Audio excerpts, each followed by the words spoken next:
இன்னும் 2 நாள் கழிச்சு என்ன பேசுவார்னு பார்ப்போம். அப்ப வேற மாதிரி பேசுவார். மறுபடியும் அழைப்பு வரும்னு நினைக்கிறீங்களா? அழைப்பும் வரலாம், வேற ஏதாவது இருக்கலாம். It is his master's voice. அவர் பேசல, அவருக்கு யாரோ சொல்றாங்க, அதை அவர் பிரதிபலிக்கும். ஆமா, ஒரு டொனேஷன் நீங்க திமுக வாங்கினது சரியா தப்பான்னு விவாதிக்கிறதுக்கு எல்லாத்துக்கும் உரிமை இருக்கு. ஒரு அரசியல் கட்சி இன்னொரு கட்சிகிட்ட ஏன் வாங்குறீங்க? ஆனா அது சட்டப்படி தப்பு இல்லை. 100 கோடி ரூபா ஃபைன் போட்டது யாரு? அவங்க புரட்சி தலைவி. 4 வருஷம் ஜெயிலில் இரு, 100 கோடி ரூபா. ஏன்னா நீங்க அதாவது தமிழ்நாட்டினுடைய முதலமைச்சராக இருந்து கொண்டு தனக்கு வந்த வருமானத்தை வெளியே காட்டாம, அதாவது சட்டப்படி வருமானம் வரல, எனவே சட்டத்துக்கு புறம்பாக பெற்ற வருமானத்தை பெற்றதனால் ஃபைன் மட்டும் எத்தனை கோடி? 100 கோடி. வீட்டை ஏலம் விட்டு எடுத்துக்கங்கன்னு சொல்லுவாங்க. மணிகண்டன் இதை அந்த புரட்சி தலைவி பற்றி தான் பேசுகிறாரா? அங்கே உட்காந்துக்கிட்டு தான் இதை என்கிட்ட கேள்வி கேட்குறாரா? அவர் விமர்சிக்கட்டும். திமுக ஏங்க நீங்கள் வாங்கியிருக்க கூடாதுங்க, பலரும் பேசுகிறாங்க. பட் ப்ராப்ளம் என்னன்னா, நீங்கள் பேசுகிறவங்க நீங்கள் யார்? சாம்சங் எடப்பாடி பழனிசாமி அங்கேருந்து சொன்னாரா? சாம்சங்கில் ஒன்று தெரியுமா?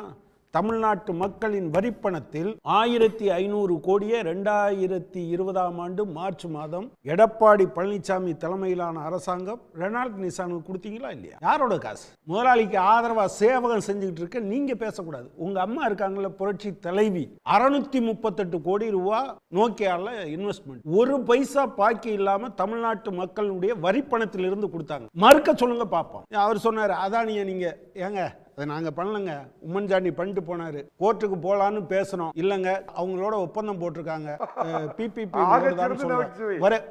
ஒரு நிமிஷம் இருங்க.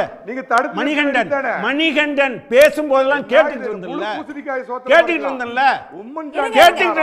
மணிகண்டன்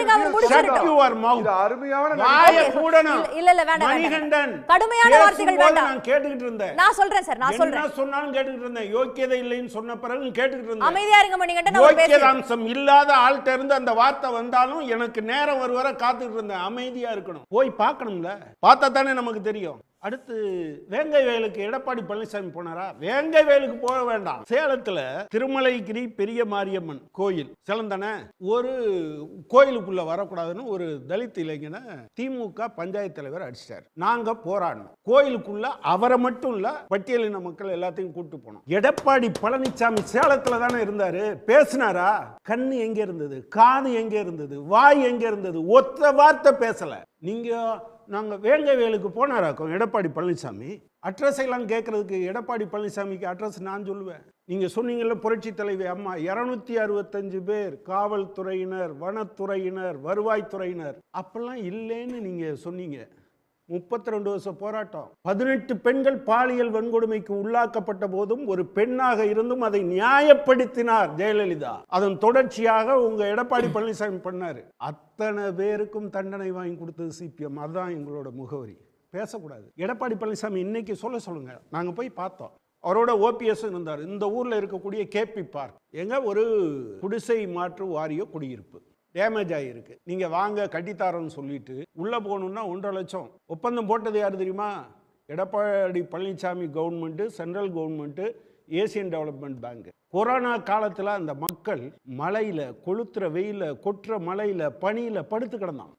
ஒரு தகர கொட்டைக்குள்ள உள்ள போறதுக்கு எடப்பாடி பழனிசாமி விடல. போராடினீங்களான்னு கேட்டார்ல, அவருக்கு எதிராக போடணும். அவர் கூட இருந்த ஓபிஎஸ்க்கு போய் பேசணும், கொடுக்கல.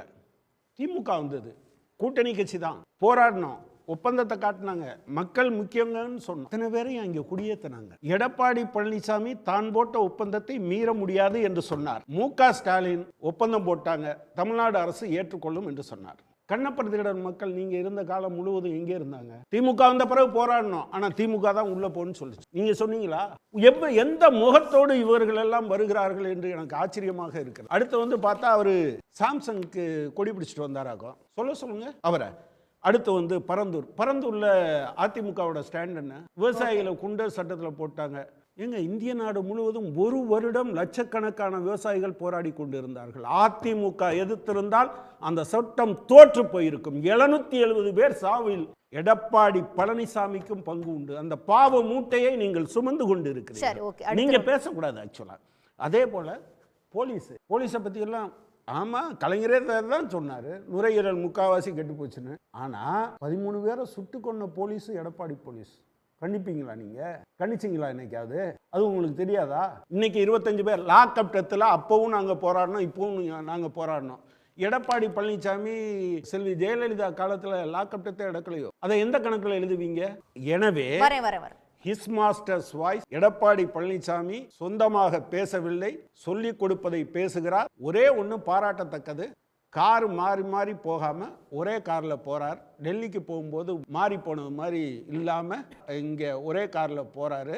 அதுக்காக அவருக்கு பாராட்டுக்கு.